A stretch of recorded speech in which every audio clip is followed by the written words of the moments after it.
નમસ્કાર. માનવના મૃત્યુ બાદ માનવદેહ પંચમહાભૂતમાં વિલીન કરવાની પ્રચલિત બે પ્રથાઓ અગ્નિ સંસ્કાર અને ભૂદાગ છે, જેમાં મોટા ભાગના સમાજમાં અગ્નિ સંસ્કારની પ્રથા અપનાવવામાં આવે છે, જેમાં અગ્નિ સંસ્કાર લાકડા દ્વારા કરવામાં આવે છે. આપણા ભુજ મધ્યે અલગ અલગ જ્ઞાતિના સ્મશાન ગૃહ આવેલ છે, પરંતુ ઉત્તર વાહિની તરીકે ઓળખાતી ખારી નદી મધ્યે સાર્વજનિક મોક્ષધામ સ્મશાન ગૃહ આવેલું છે અને જેનો પેઢીઓથી ભુજ તેમજ ભુજની આજુબાજુના વિસ્તારના લોકો ઉપયોગ કરતા આવ્યા છે. યુનાઇટેડ નેશનના આંકડા અનુસાર ભારત દેશમાં વર્ષે દહાડે 10 લાખ લોકોના મૃત્યુ થાય છે અને જે દરેકને અગ્નિ સંસ્કાર કરવામાં આવે છે તેમાં 50 લાખ વૃક્ષોનું લાકડું કપાય છે અને અગ્નિ સંસ્કારમાં ઉપયોગમાં લેવાય અને તેમાંથી 2.5 લાખ ટન રાખ ઉત્પન્ન થાય. કોઈ એક વ્યક્તિના મૃત્યુ પાછળ ઓછામાં ઓછું 300થી 400 કિલો લાકડાનો વપરાશ થાય છે અને અયોગ્ય પદ્ધતિ તેમજ ખાસ સંજોગોમાં આ વપરાશ ગુણાકારમાં વધી જાય છે. આ ઉપરાંત લાકડાથી કરવામાં આવતી ક્રિયામાં 4 થી 5 કલાકનો ઓછામાં ઓછો સમય ઉપરાંત લાકડા ગોઠવવા વગેરે જેવા પણ યક્ષ પ્રશ્નો ઉપસ્થિત થાય છે. આમ ને આમ વર્ષોથી ચાલી આવતી આ લાકડાની અગ્નિ સંસ્કારની પ્રથામાં પર્યાવરણને ધ્યાનમાં રાખી અને ટેકનોલોજીએ હરણફાળ ભળી અને વૃક્ષો ઉછેરી અને મોટા કરેલો હોય તે વૃક્ષોનું છેદન ઘટે અને લાકડાથી વાતાવરણમાં ફેલાતા પ્રદૂષણને અટકાવવા માટે અલગ અલગ પદ્ધતિઓ શોધવામાં આવી. ત્યારે આવા પ્રદૂષણ અને વૃક્ષ છેદનને અટકાવવાના એક વિચારને વેગ આપ્યો. ગુજરાતના અલગ અલગ સ્મશાન ગૃહોની મુલાકાત લીધી, જેમાં મુખ્યત્વે ઇલેક્ટ્રિક અને ગેસ આધારિત એમ 2 પ્રકારના સ્મશાન ગૃહો જોવામાં આવ્યા. બંને પ્રકારના સ્મશાન ગૃહોનો બનાવવાનો ખર્ચ અને નિભાવ ખર્ચ તેમજ લોકોને પડતા બોજ અંગે પણ હિસાબ કરવામાં આવ્યા અને વર્ષ 2014માં ભુજ મધ્યે ખારી નદી જેવી ઉત્તર વાહિની નદીના કિનારે જ ગેસ આધારિત સ્મશાન ગૃહનું નિર્માણ કરવાનું બીડું વિશ્વ સ્તરે સેવા કરતી સંસ્થા રોટરી ઇન્ટરનેશનલની ભુજ મધ્યે કાર્યરત એવી રોટરી ક્લબ ઓફ ફ્લેમિંગો ભુજે ઝડપ્યું.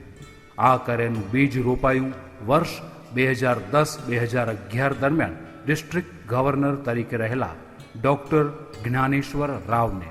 કચ્છની જનતાને ક્લબ દ્વારા કંઈક આપવાના વિચારથી અને જે બીજને વૃક્ષ બનાવવા માટે રોટેરિયન મિલિંદ વૈદ્ય તથા રોટેરિયન વિમલ મહેતાએ બીડું ઝડપ્યું અને અથાગ સફળતા પ્રાપ્ત થઈ, જેમાં લીલમબેન ગાંધીનું પણ આ બાબતે વર્ષોથી સ્વપ્ન પૂરું થતું જણાયું અને તેઓ આ પ્રોજેક્ટના મુખ્ય દાતા તરીકે આગળ આવ્યા અને આ પ્રોજેક્ટની શરૂઆત થઈ. ગેસ આધારિત સ્મશાન ગૃહ અગ્નિદાહના ફાયદા જોઈએ તો વાતાવરણ, મકાન, જમીન, જળ સ્ત્રોત અને હવા પ્રદૂષિત થતી નથી. પાક છોડને નુકસાન થતું નથી. ધુમાડાથી શરીર તથા આરોગ્યને નુકસાન થતું નથી. આશરે 350 મેટ્રિક ટન લાકડાની વાર્ષિક બચત થાય છે. સ્વચ્છ અને સહેલી રીતે અગ્નિદાહ આપી શકાય છે. અગ્નિદાહ આપ્યા બાદ 1 થી 1.5 કલાકનો જ સમય લાગે છે અને સૌથી મહત્વનું એવું વૃક્ષ છેદન બચે છે. તારીખ 6/10/2013 રવિવારના રોજ ભૂમિપૂજન કરવામાં આવ્યું અને આ ગેસ આધારિત સ્મશાન ગૃહના નિર્માણની શરૂઆત થઈ અને જોત જોતામાં તારીખ 16/11/2014ના રોજ rotary club of flamingo Bhuj દ્વારા ભુજની જનતાને ભુજ નગરપાલિકા પ્રેરિત રોટરી ફ્લેમિંગો ચેરિટેબલ સંચાલિત ગેસ આધારિત સ્મશાન ગૃહ સ્વર્ગ પ્રયાણધામ સેવામાં નગરજનોની હાજરીમાં ખુલ્લું મૂક્યું અને દાતાઓ, સામાજિક સંસ્થાઓ અને લોકસેવકો તેમજ ભુજ નગરપાલિકા દ્વારા આ બાબતે ખૂબ જ સારો સહયોગ મળ્યો, જેમાં મુખ્ય દાતાઓ જોઈએ તો માતાશ્રી કુંતા ગૌરી ત્રિભુવનદાસ ગાંધીના સ્મરણાર્થે હસ્તે સુશ્રી લીલમબેન ત્રિભુવનદાસ ગાંધી, ભુજ વિસ્તાર વિકાસ સત્તામંડળ હસ્તે ચેરમેન શ્રી કિરીટ એમ સોમપુરા તરફથી ₹5 લાખ, રાજેન્દ્રસિંહ હકુમતસિંહ જાડેજા તરફથી ₹1,51,000, સ્વર્ગસ્થ પ્રભાબેન ચુનીલાલ માંડલિયા તરફથી ₹1 લાખ, રોટેરિયન રસાનંદ રાઉત તરફથી ₹1,01,000, જોરાવરસિંહજી કેસરીસિંહજી રાઠોડ, ગામ વડવા કાયાજી, તાલુકો નખત્રાણા, હાલ ભુજ તરફથી ₹1,01,000, rotary club of Bhuj flamingo તરફથી ₹1 લાખ, રોટેરિયન ડોક્ટર અલકાબેન રાવ તરફથી ₹1 લાખ, ધનસુખભાઈ ગોવિંદજી રાયકુંડલ પરિવાર તરફથી ₹1 લાખ. ₹51,000નું અનુદાન આપનાર દાતાઓ આ મુજબ છે: ગંગા સ્વરૂપ દમયંતીબેન દયારામ ઠક્કર પરિવાર તરફથી હસ્તે Vinodbhai Sureshbhai Maheshbhai Palan, Ashish tyres Bhuj, dream foundation, Samvedana charitable trust. આ ઉપરાંત અન્ય દાતાઓ તેમજ જ્ઞાતિઓ કે જેઓ દ્વારા પણ ₹51,000 સુધીની અલગ અલગ રકમની સહયોગ મળી રહ્યો છે અને હજી પણ ચાલુમાં છે. જળધારા માટે માંડવીના સ્વર્ગસ્થ હર્ષદ ચુનીલાલ માંડલિયાના સ્મરણાર્થે ઉષાબેન માંડલિયા તરફથી ડોનેશન મળેલ છે. સ્વર્ગસ્થ હીરાકુંવરબેન વસંતલાલ મહેતા કલકત્તા તરફથી સાઉન્ડ સિસ્ટમનું અનુદાન મળેલ છે. આ દાતાઓ દ્વારા અપાયેલ દાનમાંથી rotary club of flamingo charitable ટ્રસ્ટે આજ આપણી ભુજની જનતા સમક્ષ સ્વર્ગ પ્રયાણધામ ગેસ આધારિત સ્મશાન ગૃહ આપણા સૌની સેવામાં રાખી દીધેલું છે અને વર્ષ 2014ના નવેમ્બર માસથી આજ સુધી કરવામાં આવેલ અંતિમ વિધિની સંખ્યા અંદાજે 1,000 જેટલી છે. બિનવારસુ વ્યક્તિઓનો પણ સમાવેશ આ જ સંખ્યામાં થાય છે. સ્વર્ગ પ્રયાણધામ એ અલબત્ત સ્મશાન ગૃહ છે, પરંતુ આ સંકુલમાં જોવામાં આવે તો ખરેખરી રીતે સ્વર્ગ જેવું જ બનાવવામાં આવેલું છે. આ સંકુલમાં એન્ટ્રી કરતાની સાથે જ ખૂબ જ ચોકસાઈથી મેન્ટેન કરવામાં આવતો એક સુંદર અને વિશાળ બગીચો દૃશ્યમાન થાય છે. ત્યારબાદ જમણી તરફ ડાઘુઓને બેસવા માટે 4 બેઠક ગૃહ બનાવવામાં આવેલ છે અને જેને પંચમહાભૂતના પ્રતીક તરીકે ગણી અને તે મુજબ રંગ પણ આપવામાં આવેલ છે.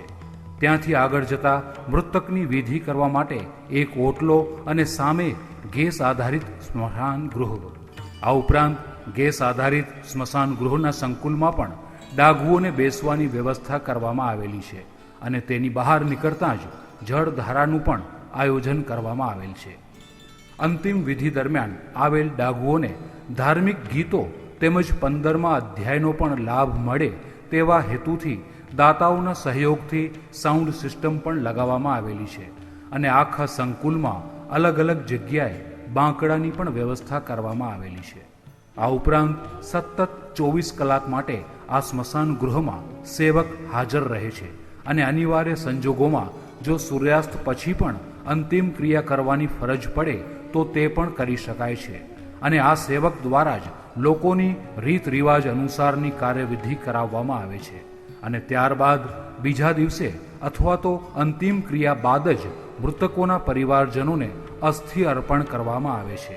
હાલે આ સ્મશાન ગૃહમાં અગ્નિ સંસ્કારનું શુલ્ક ₹1,500 લેવામાં આવે છે અને જે અંગે પણ પહોંચ પણ આપવામાં આવે છે. પરંતુ હા, દરિદ્ર નારાયણના મૃતકની અંતિમ વિધિ માટે કોઈ જ શુલ્ક લેવામાં આવતો નથી.